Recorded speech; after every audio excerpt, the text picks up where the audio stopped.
So, all right. Says Cool. recording. Okie Whenever dokie. we're ready. Yeah, it says recording. Fabulous. Great. So hi. Hi. Nice Oh to my see you. God. This is awesome though. I'm glad we were able to get that set up pretty well, pretty quickly, and it Yeah. seems to be working well as far as no delay really going Yeah. back and forth. So It's a little cool. bit freezy on the picture, but that's fine. As long as the sound is okay, that's Right. That'll be the most yeah. important part. And I checked the video because they exported a couple files. There's an audio only one, which I think is really good that it does that on its own. And then there's the video one, which I looked at the Zoom one because I figured, I was like, that's probably going to be, if anything, the one that would fail. But we'll see. Yeah. It's all part of it though, isn't it? I mean, in a way, even if it doesn't record, it'll be funny because we're just I since we've know. gone through so much technology stuff. Yeah. I think it's great because it really would be like the icing on the cake just because of like for us talking 2 hours. Like we finally got on, we talked for 2 hours, none of it recorded. So it would be funny if that happened again. But I prefer it didn't. Yeah. Yes, But yeah. but still I would be okay with it. And I wonder, if that was it's amazing just to go through this because we were talking about blocks, right? And having these blocks that come up, and it's like the desire to really want to get going on this thing. It's like all that got completely blown out of the water with like finally getting on. We finally decided we'll talk, we'll go ahead, we'll record without Katya, we'll just go for it, and then talked for 2 hours and didn't get anything out of it. And I'm like, okay, I don't care anymore. I was like, thanks, universe, you're right. All right, I just don't care anymore. Well, it certainly broke the ice, didn't it? It kind of took away that nervousness and, fear and all of that. It was just like, yeah, whatever. I know. It was great. It was Yeah. really good. So how's your week been? last week. it's been really interesting, honestly, because with being like in this whole quarantine kind of situation, I'm working, from my parents' house. I'm not going out, so I'm in pajamas like almost 100% of the time. So it's like there's not a lot of delineation between one day and the next. It's like, oh, okay, pajamas. Oh, I'm in pajamas again. Showering, but still like getting back into pajamas. So it's like very weird feeling. Every single Monday so far has been like, it's felt like 2 days. Like, and it's so weird because now that it's Wednesday, it's like it feels like where did the week go? But on my Mondays have been like I've been feeling like I've been working 2 days on one day for Mondays. Wow. So, Is it full day you do on Monday? Like an 8 Yep. hour day? Yeah. I always work 8 to 4:30 pretty much Monday through Friday. Yeah. Okay. So, how's your week been? I'm glad you're feeling better. Much better. I think it might have been the virus that had all of the symptoms or many of the symptoms. It's been interesting, very interesting, because not only did I lose my job, but then on my birthday yesterday, I got told, because originally I was going to be working 2 weeks notice period, which would have been great money-wise. But I got an email from them yesterday saying, sorry, we have to cancel all temporary staff or locums with immediate effect. So I don't have the 2 weeks. And it's just been kind of surreal the whole week. Just knowing what's been going on outside and feeling, ill symptoms and doing bits of work still, but there hasn't been any structure of, leaving the house, like you say, leaving the house and kind of getting dressed and, seeing the outside world and all of that kind of stuff. And because the UK is now in full lockdown, we're not supposed to leave our houses really at all. But it's funny again, because ever since the lockdown, looking out my window, there's more people on the streets than there have been for the last 3 weeks. It's so strange. I believe that. Yeah. I believe it. I feel like people, it's like that because they can't go outside. They want to be outside and they want to talk to everybody else about what they think is like, how is it going? Like, what's going on with you? Like, right? There's all this interest, I feel like. And how are you taking it? What do you think about what's going on? Like that sort of thing. Yeah, definitely. And there's a lot of people that are kind of carrying on their, I'm assuming, their daily routines of, running. And there's some sort of paths around here that are kind of, one of it's called Parkland Walk. And it's just a really nice green path with trees and, shrubbery and that kind of thing. And I walked down there the other day, and it was like a busy, motorway. There's so many people. And all these joggers were kind of running like 4 or 5 abreast. And the path is only like 3 people wide. And it was just so strange. In some ways, people are kind of seeing it as a holiday here, it seems like. Half people seem to be panicking, and the other half are just kind of like, yeah, well, I'm not working, so I'm just going to go out and enjoy the sun. Yay, So it's kind of, yeah, it's kind of surreal. Yeah, I'd say that we kind of experienced that in the States too, at least from what I saw. A lot of news was reporting that people were still, like, the kids were going on spring break and stuff like that. So either people were acting like it wasn't happening, or like they were on holiday, or people were like buying all the toilet paper they could find and hunkering down. So it's been interesting. Really something to navigate, because there was a point last week now. It's hard for me to keep track of which day which day it was. I think it was early last week. I did get into a situation where I started to feel like really panicky for myself, because I'm like, I don't know if there's going to be a point in time where they tell us that we can't leave our house. I want to make sure we have enough stuff, here with me and my parents, so that we can make it through whatever period of time that one might be. And then, God forbid, a natural disaster happens at the same time and we lose power. I started to get into real panic mode. And that was that day. And then after that, I wasn't panicked anymore. So I don't know, just the energy of that day, I guess, coming up and freaking out and then being totally fine. I think it is partly the collective consciousness as well, in that sitting here, I'm feeling waves of that. And it's not necessarily me, because I feel quite calm about being ill, because I've already been ill, partly. And I seem to have quite a lot of stuff here. So I think I'll be all right food-wise and water-wise and all of that. But I still sort of feel the panic coming through the windows almost, depending on who's passing. But I think my sort of fear that keeps coming up is around survival, in the sense of not having money, and it's one of those situations where I think people kind of want to hit out, because I'm not unusual in the UK. A lot of people have lost their jobs, particularly the self-employed people. There's thousands and thousands and thousands that have just, work has dried up, and they've closed loads of shops, the non-essential shops.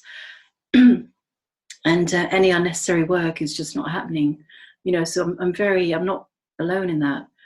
But it's interesting what goes through, because you kind of, and I know in my case, a lot of it is actually true, in that, there's feelings of failure, and there's feelings of uselessness, and there's feelings of not being a proper grown-up adult, and how can I not cope with, how can I not be prepared for this, and I know a lot of people are experiencing that too. But it's really bringing home the sort of the groundedness that I really don't have, that I really am working on and wanting to kind of improve, of just surviving and being ready.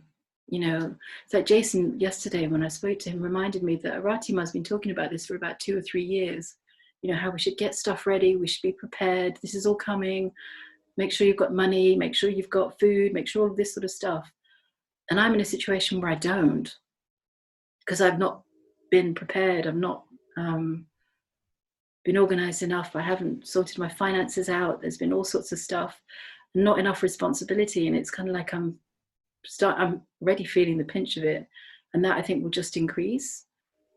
I mean, I'm starting to take actions now and looking for jobs and that kind of thing. But who knows if I'll get one, because, what jobs can you do when you're in lockdown? It's kind of working from home or risking it and working in a supermarket or something like that, Mm-hmm. Because there are a lot of those kind of jobs around, because I think people are either self-isolating or they're actually ill that work in supermarkets. So there's a lot of immediate need for people. Right. There's Yeah. oh, I can't remember the name of the site. But it's like to do administrative work from home. Mm. Chatterboss, I think is what it's called. I Okay. had looked into it for myself because I wanted to kind of be in more control of my own schedule. Yeah. And I had applied through it, but I never saw anything come back through Right. my email. So I don't know if I had just missed it, or maybe it went into my spam or something. I wasn't really Mm. pursuing it too hard, but that might be something you might want to look into. I don't know if that's something that's in the States or if it's worldwide. I don't know how it works, but might be an option, to not have to work outside your home. So No, thank you. I I'll look into that. Yeah. yeah, I count myself really lucky because my job hasn't changed at all. I can still do it. Well, it changed in that I can work remote full time now, but I am still doing pretty much exactly what I would have been doing in the office anyway, which is lucky, in the sense that I'm still making my regular paycheck. But Mm. it's very strange because it's like my mom had retired like within the past year because she wasn't feeling well, so she couldn't go into work. So she decided, okay, well, I'm retirement age anyway, pretty much, I'll just retire now. And my dad's always worked from home being a life coach, and my job allows me to do that. So being here with them, it's almost like if this wasn't going on, it's like not much would be different than it is now. So it's very odd because it's like I know all of this stuff is going on, but I think for like a little while, and maybe that could be part of the reason why the panic set in a little bit later, was that it didn't feel like anything was really happening. It's like it just kind of feels like it's all fake because not much in my life has changed. I don't know. But that's good though. It's you've got everything sorted up. You've got everything lined up. You can work from home. You've got everything you need there. That's perfect. Yeah, it's good. At the same time, though, I think about it because there are people obviously like who would rather be working, and but I see so many posts that are like, this is a chance to get your stuff together. How when else would you have all of this time? And I'm like, well, I don't really have additional time. I have the time that I wouldn't have because of my commute. So that is something which I'm thankful for. But it's just funny because people are like, oh yeah, you can really, dig in, do a lot of introspection, all this stuff. And I'm like, well, I'm still working my normal hours. So. It's funny. I don't know, just to see people being like, oh, well, yeah, you could really get committed to doing this, and trying to say, don't just be lazy or whatever, and which it's such a weird thing. I look at the whole spectrum because you can be paralyzed by the fear of what's going on. And there are people who will just continue to kind of like be in a similar kind of lazy state that they are outside of work, but just now all the time because they're not working. And then there are other people and I know people who are all across the spectrum who are taking this time to really like set themselves up to be better once this passes. So it's really interesting to see how different people are approaching this kind of odd opportunity we've all been given. Yeah, I know what you mean. I'm sort of seeing that spectrum as well, and I think it's very much feels like, for me anyway, and for others, I'm assuming others too, it's very much a wake-up call. Because speaking for myself, I know I've been drifting along for years and really not being a proper grown up. And now it's kind of it's actually happened. It's not just been something that could happen, it's actually happened. And it's interesting how people react to that. I feel like I definitely want to use this time very productively, to either do more podcasts and make some stuff and just sort things out and really, really be practical about things. I think in some ways it's almost a blessing in disguise, in that people are having to be practical.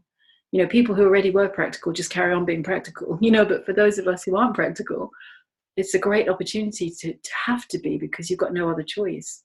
You know, in that if I sit here and I just kind of go, oh, I'll just meditate, things will happen, which is something I've done in the past, I will run out of food, you know.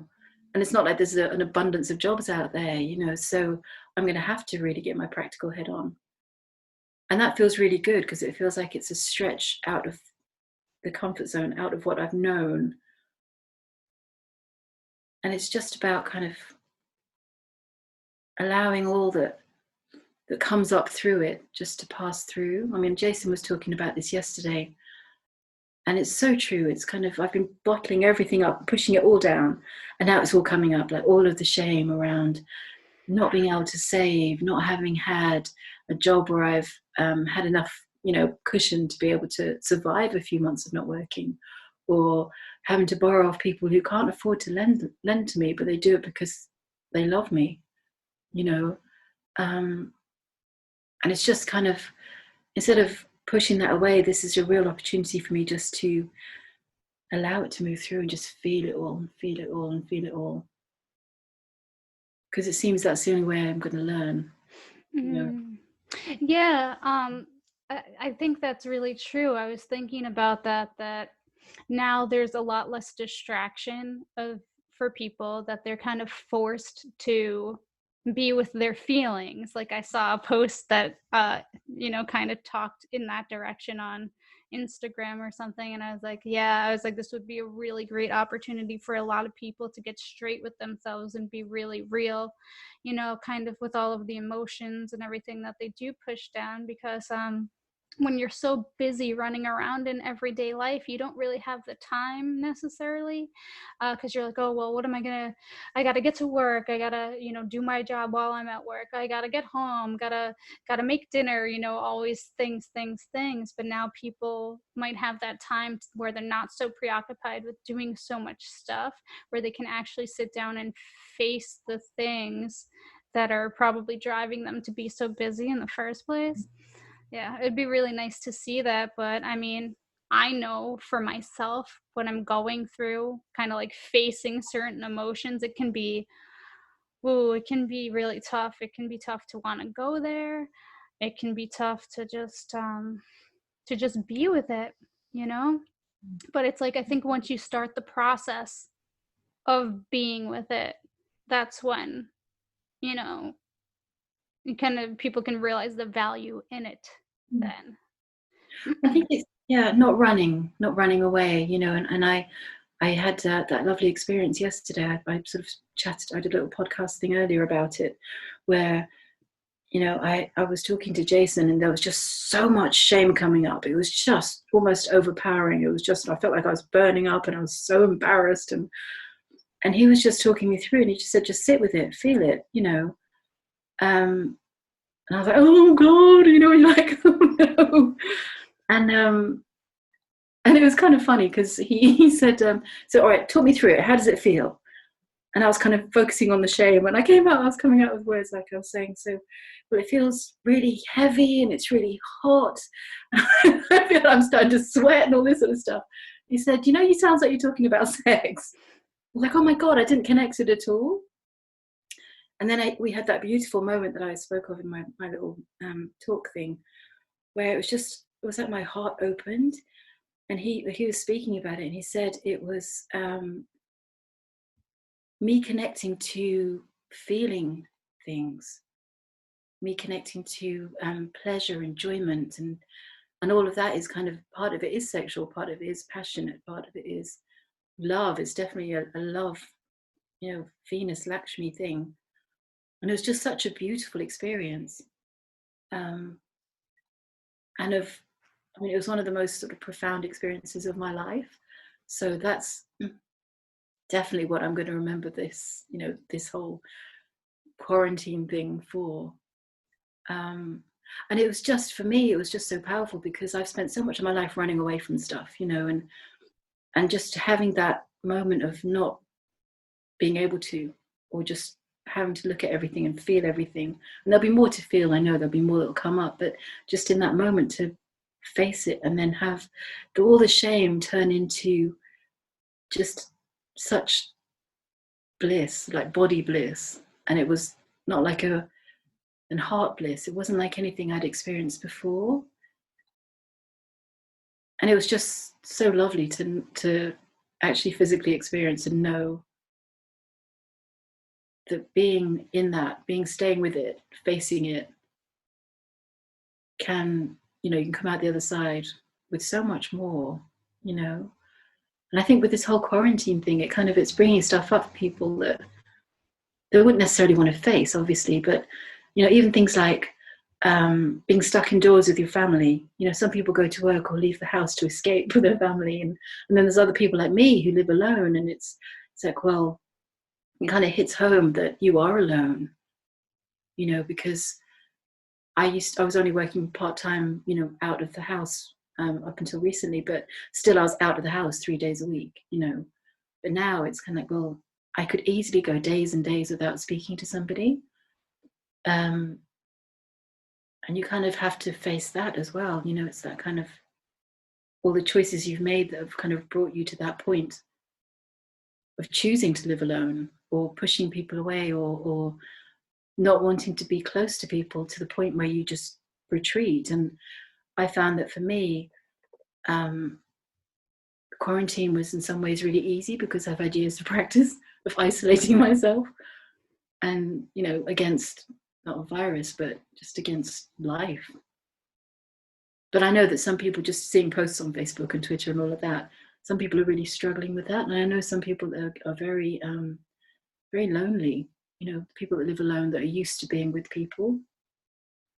And it's difficult. I think it's difficult for a lot of people in different ways, and that's in some ways kind of the crunch point. I mean, I can't speak for everyone, but for me, this feels like a crunch point. And I think for others, it seems to be where it's having to face that foundational thing or that foundational fear or that thing you've been running away from because there's nowhere to run now. It's interesting. Yeah. I actually feel that a lot with what's going on right now. I think that the way that people choose to handle the current situation, inwardly and outwardly, will dictate how things unfold going forward for them, in possibly significant ways. I get a sense that this may be either the major point or the first of many major points. Like I kind of am feeling it like a tiered system, like a gradient, right? We're going uphill. So this is like the first hurdle, I guess. And depending on how you choose to tackle this hurdle will dictate whether or not you move on to the next hurdle and how that one affects you. And it's like when some people might get knocked out of the race versus, thriving, right? Like you spoke about moving from this survival kind of fear-based thing to really being able to thrive in whatever circumstances happen to unfold. Yeah, absolutely. And it's choices, isn't it? It's just all about choices. Every choice, how you spend every day, and sometimes when I look out the window, I'll see people passing by and in the UK, we've been told we can only go out once a day to either exercise or do essential shopping. And it's been interesting to see people walking past with what they consider to be essential shopping. So it's like people walking past with 6 bottles of wine or whatever it is. And there's lots of posts about people just drinking the days away, You kind of think, wow, it's all drinking is self-numbing, isn't it? But it's kind of like, wow, to choose to be self-numbing for that long. And then I look at myself and go, well, I can't judge anyone for doing that. I've done that for years and it's not been with alcohol, Mm-hmm. But it's just so easy to do. I think it's that choice, the difficult choice, the uphill choice versus the comfortable, familiar choice, and I think, like you say, we're all being asked to make that choice, or we're being pushed into having to make that choice. Mm-hmm. And I want to make the difficult choice and keep making the difficult choice, but it's just uphill because it's so unnatural to me. It's not something that I practiced at. Whereas some people are just fighters. They come out the gate and they're like, right, difficult choice after difficult choice, But I'm just not good at it. So it's just going to be a learning curve. Yeah, it's interesting because I feel like, maybe the people who are good at making those difficult choices, those might be the ones that need to learn different lessons, like allowing, Right. instead of pushing forward and striving. So there's definitely never a one size fits all thing. If there's anything I've learned and continue to learn, is that every time we try to come up with a formula for anything, it's like, just better not. Yeah, yeah, no, absolutely. Don't bother with trying to make a map or plan it out. I mean, like, prepare for things, but when you try to apply a formula to something, that's not, no, it No, just it doesn't doesn't work. work. Mhm. Yeah, I guess it's just letting it unfold or happen, but just getting the balance right, though, isn't it? I think for all of us, it's getting the balance right. Mm-hmm. So some of us might be much better at action, some of us might be really good at inaction, which is me. It's finding that balance and being good at where the weakness is. I You think know, it's the feeling, like you said, because if you're able to just be with things and feel them, because you can kind of see things as you're feeling them, like to kind of have that awareness and that level of presence where you've slowed down enough to see things, to see the choices, I guess, is kind of what I'm trying to say. Because like you said, it's not habit for you to make the tough decision. So say you were humming along at, whatever your normal speed is, then you're kind of stuck in that track of the decisions that you normally make, because you're just at that speed, you're doing what everything's kind of automatic. But then if you step back and slow down, and you could say, oh, I actually had a choice here, I could have chose to do something else, like, that's totally different. So I don't think that people slow down enough or back up enough, or I don't, I don't know exactly what it is that they need to do, or pay enough attention to realize, like, oh, I'm choosing this, like the choices, so many choices that we're making unconsciously. yeah, no, I agree. And I think it's all the stories that go along with the choices. I mean, not speaking for anyone else, but just for myself, there's just, because of this sort of unstopping that Aratima did at the retreat, so much seems to be coming up, and I'm seeing things more clearly. It's helping me to see that things that I've made decisions and made so many excuses for them. They're always very rational excuses, or they're very reasonable excuses, or they're even very emotional excuses. But it's kind of just having that clarity, whether you're running or whether you're walking or whether you're standing still, just to be honest with yourself. It's something I'm finding that I'm at a point of needing to learn, because any little thing, any little half lie or half excuse or self-indulgent moment or whatever it is, sounds so reasonable. Like if people say, well, I'm working 9 hours a day or 10 hours a day, I'm too busy for that. They're very rationally, that's reasonable. But then at the same time, they might be spending 4 hours watching TV or whatever it is. And it's prioritizing. It's kind of, it's being honest enough to go, well, actually, I'm not making the time to do that. I'm not speaking about you, I'm just Oh, yeah, yeah. generally. Or, oh, I'm feeling tired, so I'm not going to exercise today. And I've been saying that for, 20 years or whatever.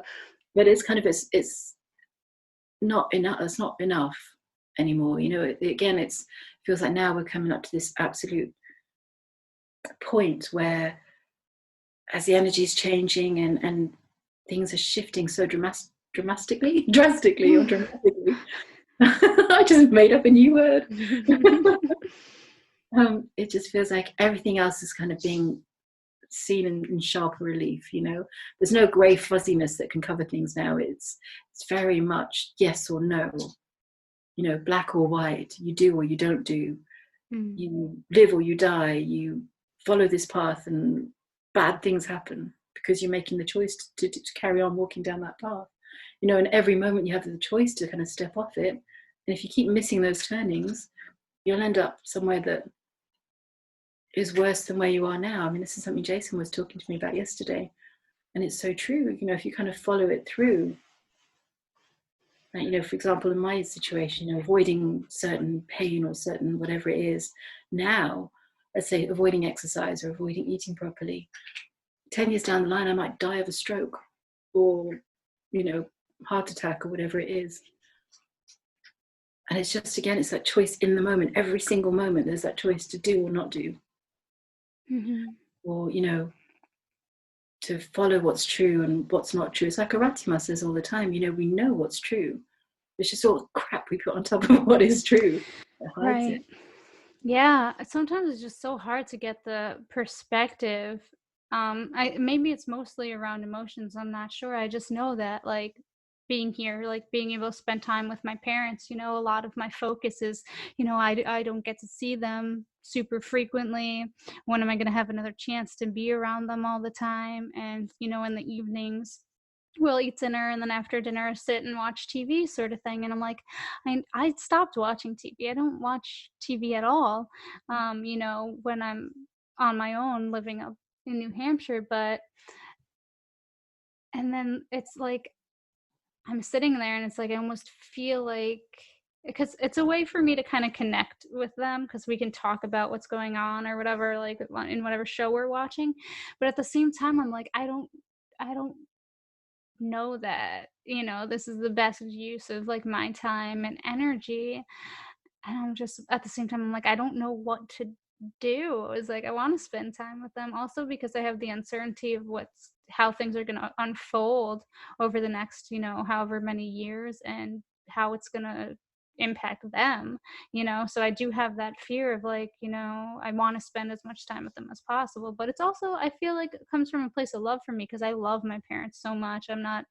I would live with them forever. I get along with them, and so it's like a very weird kind of situation, and I've kind of been trying to watch it as I'm participating in these activities and trying to kind of notice what's going on within me and navigate it as I go.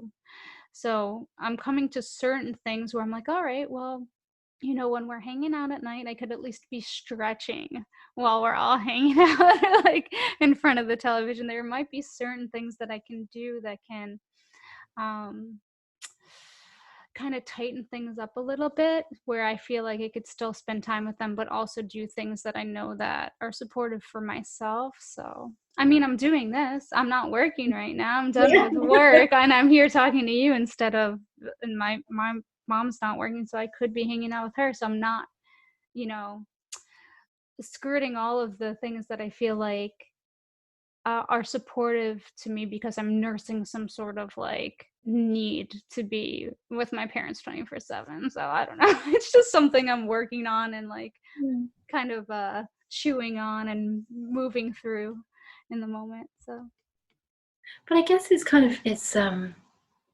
how it's done, because I think one of the things that we can do as well often is really judge ourselves for doing things that are right or wrong, mm-hmm. And I I'm just feel good at that. we all do.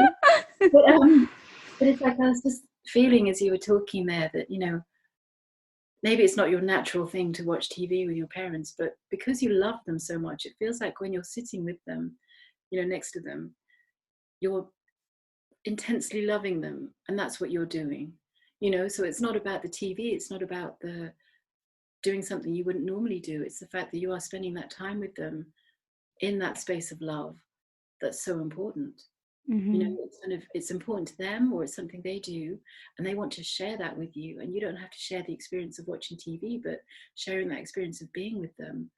So precious, such a beautiful thing. Yeah, it's like I could tell because it's like when I sit in the living room, even if like we're not talking or whatever, but I'm just like sitting like near my mom while I'm working and she's watching TV. It's just like I just know the love that I have for her, and it's a big heart opening for me. Like in the psychic course when we do the healing piece, and Ratima thinks of like think of someone who like opens your heart, and I always think of my mom because I know that's like one of the biggest loves I have. So I can really feel it, but I know at the same time that it's a sticking point for me because in this enlightenment path we have to give up everything, and I'm like, that's going to be like one of the things that I feel like is going to be really difficult for me to let go of, is that kind of attachment. And I was working with it a little bit the other night with going into the feeling of, because it's going to be the perceived loss is what's going to do it. So I was like working with that, and I actually got, at least in my perception when I went into it, in my body in a location, actually had a memory, and it seems like it came from a past life. It's the weirdest thing. Just so it was like a past life thing. I was at the foot of, I'm guessing maybe it was my mother's bed in a past life, not my current incarnation of my mother, but whoever my mother was in that life. And from that space, I dropped down further, and I felt like I was given a choice, maybe at that time, to kind of like make a deal with the devil. Like, okay, you can, she can keep living, but like you have to make a deal with me, sort of thing. And I was like, no, I'm not making that deal. And then it went back to the other scene. It was just so weird because at the beginning, right, there was a holding on, so upset, watching the first scene, and then drop down into the second scene with this kind of like resentment for life, right? Like, why bother living this life if it's just going to be painful like this? And then when it switched to the other scene, feeling like being given that choice, and I was just like, absolutely not. I'm not making a deal with you. And then it went back to the first scene, and I'm guessing like she had passed, and just so much grief. And I was just, trying to sit in there with it to kind of like move it all through. It was just felt so real. And at the same time, I can like hear myself thinking, I'm like, oh, well, Rajma said, you gotta cry. Don't cry from the inside corner of your eyes. You'll be poisoning your blood. So I'm like, oh no, I'm like crying from the inside corner of my eyes, right?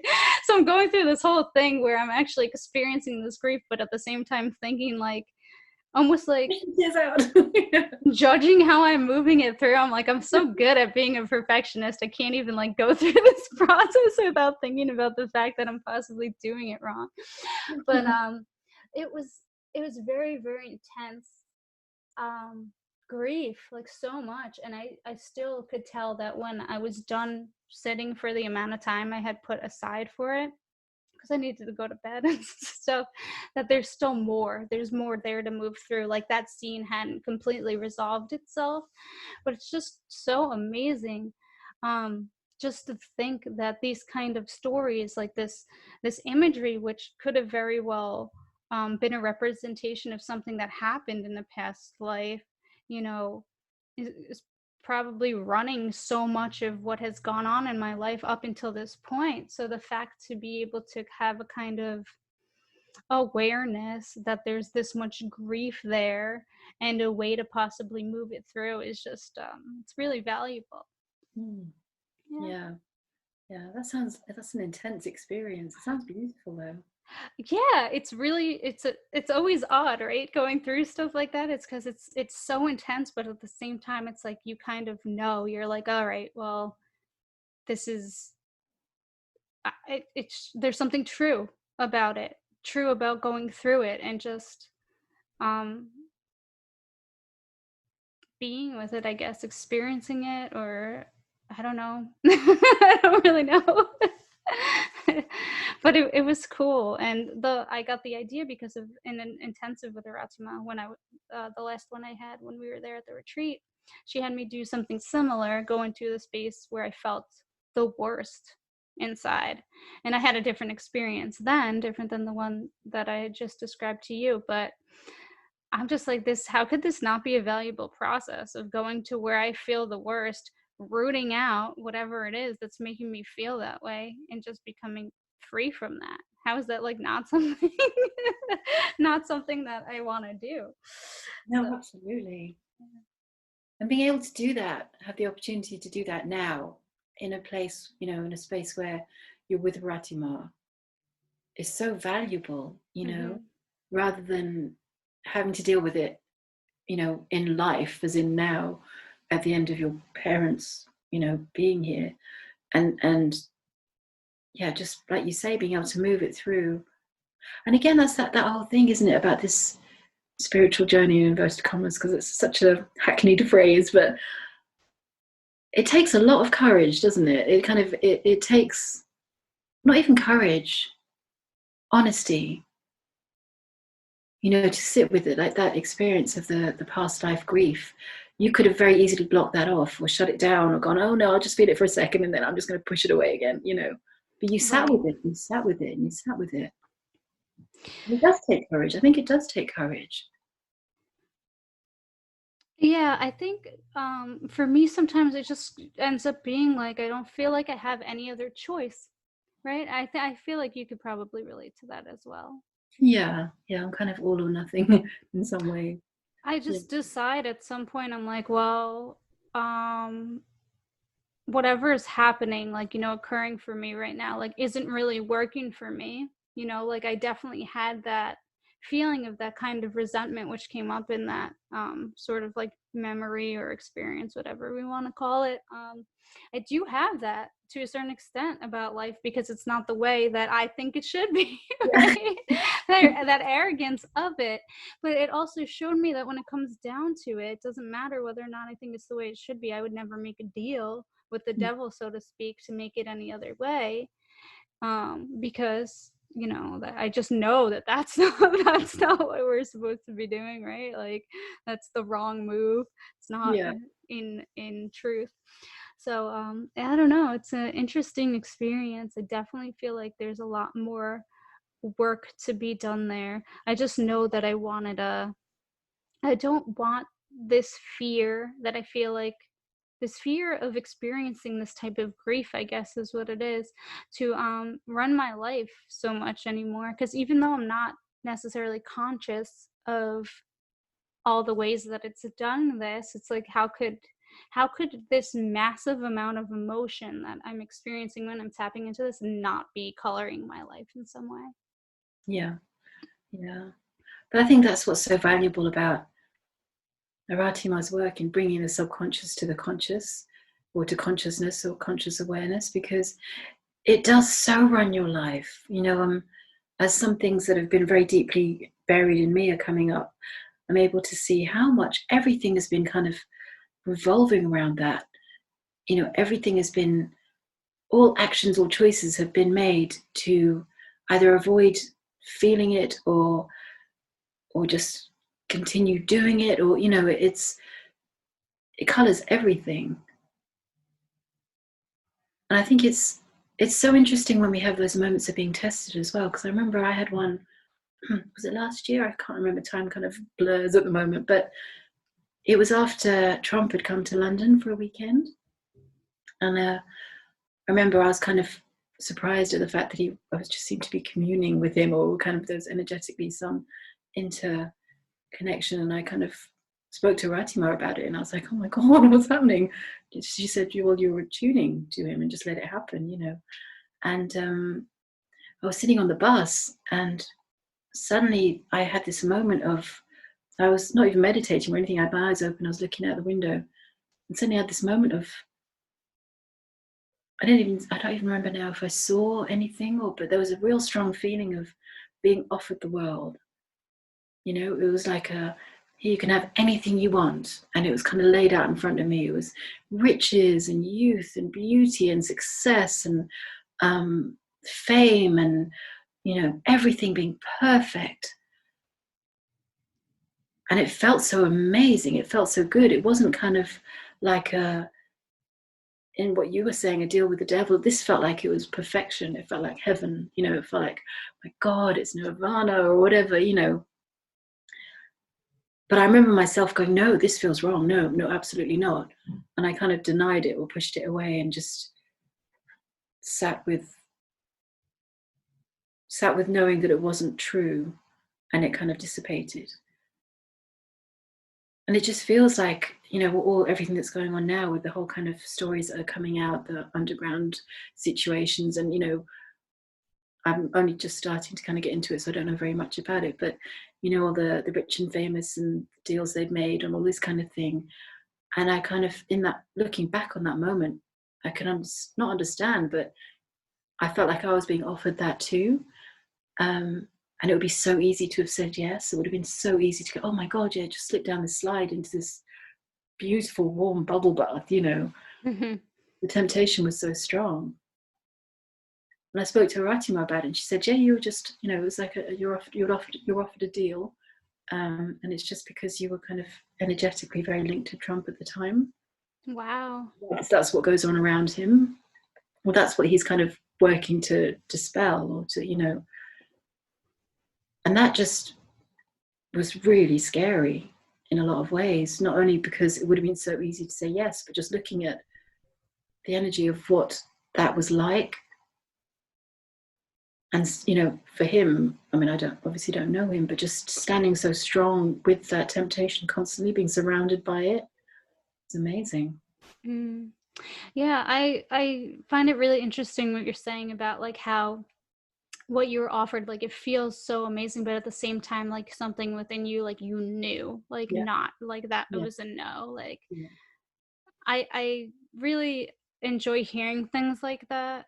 And also when I experience like what I experienced, like no, definitely I'm not making a deal with the devil, yeah, you know? Then I'm like, okay, like it dispels that fear or concern about making the wrong choice when it really comes down to having to make like a serious choice.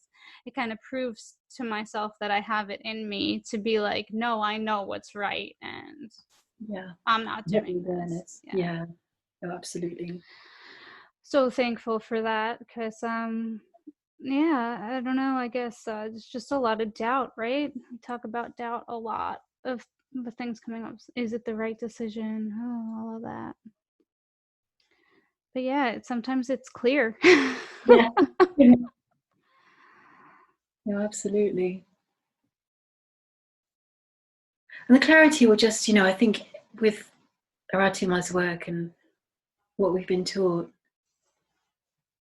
feels like if we really follow the steps, if we do the work, the clarity will just increase. Oh, absolutely. But then at the same time, there's a danger that, the mind plays tricks on you. Like when I had that conversation with Jason yesterday, and he was being, loving and supportive, and Jason, but because he's so clear, he's just so, you can't hide when you speak to him, there's nowhere to hide. I suddenly saw myself, and I spoke about it in the little recording thing I did earlier, but I just suddenly saw so clearly how I've been on this really, really strong egoic path, that I've just convinced myself was a very spiritual and very high-end kind of path. And in reality, is a very, very egoic path with moments of breakthrough, moments of light coming through, that then my ego grabbed hold of and tried to keep, as is, without kind of allowing the experience or the moments of truth just to filter through and then to keep moving forwards with it.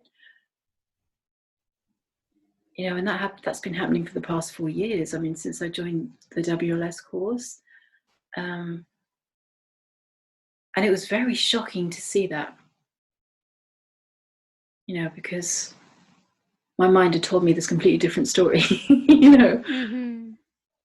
But at the same time, it was very valuable to see it, and very humbling as well, to realize how completely full of crap we can be, and I can certainly be. And the patience and persistence of Aratima and Jason, they don't give up on us. I certainly don't have that patience and persistence, but it was just such a gift to be able to see that. Because it's not, for me, just speaking again for myself, it's kind of, I've had a lot of spiritual experiences and really high samadhi moments and all of this kind of stuff, but it's not that they mean nothing, they don't mean nothing, but the reality of it, the kind of the physical day-to-day everydayness of it, is that those moments were fleeting. And I can't really explain, but you understand what I'm saying. I think so. Maybe not. Let me ask, because the way I think of it, at least if I were to have a spiritual experience, I feel like there might be some like holding on to it or maybe like story creation around it, right? So like have an experience of sitting in the light, or knowing that I am the source of the light. You could really hold on to that in some way. And then by kind of keeping that in your back pocket, so to speak, then your day-to-day stuff, you're not actually present with it. You're more preoccupied with this thing you have in your back pocket, this experience that you're like, oh, or at least for me, it would be like, oh, I am the source of the light, and walking around with this thought kind of in your head all day and not being completely present with whatever's actually occurring. I don't know if that's anywhere close to what. Definitely, partly. Thank you for explaining that in words that I couldn't. But it's also, I think, what I mean, looking back on some of the experiences I've had, they've been very pure and very real, but what my mind has made a story around them has been not real. So let's say this beautiful lightning bolt happens, and I've kind of knitted it a scarf and made it a jumper and given it a house. Like you gave a certain meaning to it, is what it sounds like. Yeah, I totally get that. Yeah. And because of that meaning, it's kind of every meaning has been a brick. That's my 6 p.m. prayer wave. Oh. So every kind of meaning that I've given has just been another brick and another brick and another brick, and I've kind of built this, this house out of it, that instead of just letting it be and then keeping fluid, I've kind of made it rigid. Yeah, I think it's easy to do. I know what you mean. I really try not to do that. It can be hard though, because it's like the unconscious patterns, right? Because you might be creating this story about this very real experience you had based off of a very unconscious pattern that you have. So you have a real experience, an unconscious pattern that you can't see, and then this thought that pops out of nowhere that becomes a story that has to do with this. Yeah, it's It's just spiritual ego is just so insidious. It just grows. But it's great. I mean, when you get those moments of wake up calls and you can see things clearly, and just kind of, those are the opportunities to change, and I guess that's what it's all about. Everything can change in a moment. Yesterday when I was talking to Jason, I was talking about my heart, and I was saying, I think my heart's really closed. He said, no, it's a choice. You choose to keep it open or you choose to close it. And that was like a bombshell that I felt that I hadn't heard before, even though I'm sure I have. Yeah, right. It was just like kind of, oh my God, in that moment, I'd heard it in a very different way. And it was that kind of, oh God, I don't have to fight to open my heart. I just choose to open it. Oh my God, I just choose to feel everything. Oh my God, it's so obvious, not obvious, but it's so simple. But we just complicate things. Or I've just complicated things. No, I know what you mean, because I feel like sometimes it feels like I forget, because it's like I know it. I know pretty much everything's a choice, right? You can choose whatever it is, but then it's just like it's like the clouds in front of the sun, I guess, right? It's like all of a sudden, where's the sun? I don't know. It's gone somewhere back there. I don't know. That's the thing, though, isn't it? Yeah, we just forget. I forget all the time. But then again, it's that choice again. Once you get reminded, what do you do with it? And I think it's just, you just keep going on. You keep moving forwards. You kind of start again. I mean, this is not that there's an again, but because it's not linear that way. But it's just, you just keep putting one foot in front of the other and just work on the areas you're weak in, and keep moving. Yeah, I think at least for myself, the most important thing that I can do is really be as present as possible, like slow down. That's the biggest thing for me, because I'm always like, what's next? What am I doing next? Like what's next? Like what do I have to do next? Like always like thinking about the next thing to do instead of just being present. Because then when you're really present, It's like there's no point of me thinking about like, oh, well, what's it gonna be like when this is all over and I have to go back to work? Because who says I'm gonna get that far? Like, you know what I mean? Right? So sometimes, and it's a really weird thing, and we may have talked about this before too, but sometimes it's easier for me to be like, well, it's a weird way to think about it. It's just like, well, what if I died in the next second, you know? But it helps me to be really present, because it's like, well, do I need to be having this thought that I'm having right now? Because I might not even get to like what I'm having for dinner. Stop thinking about dinner now. You're not eating now. What if you don't make it to dinner? You know, like, why am I thinking about dinner, or whatever it is? And it can help me be a lot more present. It's just like, well, does it matter right in this moment? And it's a little bit Yeah. easier to slow down and kind of be like, oh, okay, no, all right, I don't have to think about what I'm eating in like 5 hours. Yeah. You know? I think it's also about getting out of the mind. Yesterday I was very clearly shown how much I've been in the mind, you know, and now with this whatever the heart experience was, heart opening, just being able to kind of instead of seeing through the mind or thinking through the mind, it's kind of feeling through the heart and seeing through the heart, and it changes everything. And I know I've been avoiding the heart for ages because it's an avoidance of whatever pain or whatever I didn't want to face, but that's now I'm here. I want to stay here. It feels like home, and it simplifies everything because nothing else matters. It's just about love. It's just about feeling everything that you feel and just forgiving yourself, forgiving others. You know, not it kind of breaks down the barriers and it takes away everything that's irrelevant, everything that's not important. And I've kind of, I've felt heart openings before, or moments of love and all of that, but this just feels so different. And I don't know what he did, but it just feels so different. And it's amazing. It's such a gift. It's such a blessing. That it's kind of, despite everything I've been saying about, me not doing this and me not doing that, which is true, and I'm going to start doing this and start doing that, but there's a lot that's moving through, shame and guilt and all of those feelings.